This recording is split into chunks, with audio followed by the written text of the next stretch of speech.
නම්බුව තකන ඇත්තකි මහා බලකාර ගම්වල සැරි සරණ දෙවියනි පින්සාර මම සහ මගේ ජීවිත ඔබටයි බාර අපේ දුක බලනු මැන දෙවියනි ගම්බාර මතු ආත්මයක බුදුවන්නට පෙරම් පුරන ගම්බාර දෙවියන්ගේ පිහිට ආරක්ෂාව ලැබෙන්න කියලා ඔයාලා හැමෝටම ප්‍රාර්ථනා කරනවා.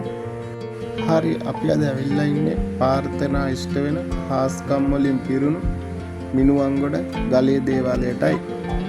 නීල වර්ණ දෙහෙකින්ද ඒ වගේම තුරංග වාහන රූඩවද ත්‍රිශූලයක්ද ගිනි කබලක්ද වඩිග කඩුවක්ද එක අතකින් දරාගෙන අති භයංකාර රාක්ෂ අවතාරයක්ද මවාගෙන ලේ පොළඟෙක් කටින්ගෙන යකුන් පිරිවරාගෙන ගමන් කරන සිද්ධ බලකාර ගම්බාර සූනියම් දිව්‍ය වහන්සේගේ පුදබිමයි. සතිය දවස් 7ම පැය 24ම විවෘත කරලා තියෙන මෙම දේවාලයට දහස් ගණන් ලක්ෂ ගණන් බැතිමතුන් පැමිණෙනවා මේ වන්දනාමන කටයුතු කරගන්න. ඇත්තට මේ ගලේ දේවාලේ තවත් දකින්න තියෙන සුවිශේෂීම දෙයක් තමයි මේ දේවාලයේ කිසිම කපු මහත්තයෙකු හෝ වෙනත් කිසිදු පූජකයෙක් නැහැ. ඇත්තටම අපිටම තමයි තියෙන්නේ බාරහාර වෙන්න, ඒ වගේම බාර නිදාස් කරගන්න, ඒ වගේ හැම දෙයක්ම කරගන්න තියෙන්නේ අපිටම තමයි.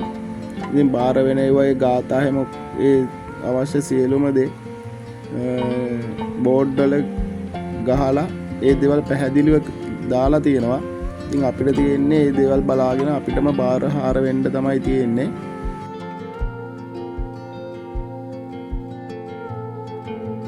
ඇත්තටම බදාදා සෙන්සුරාදා කියන දවස්වල මේ පිම්බිම බැතිමතුන්ගෙන් පිරී ඉතිරිලා යන ස්ථානයක්.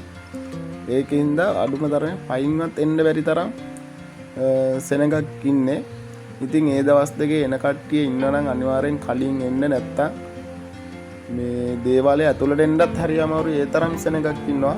ඒකින්ද පුළුවන් තරමක් කලින් ඇවිල්ලා ඒ වන්දනාමාන කල්සු කරගන්න සෙන්සුරාදා බදාදා වගේ දවස්වල එන කට්ටිය.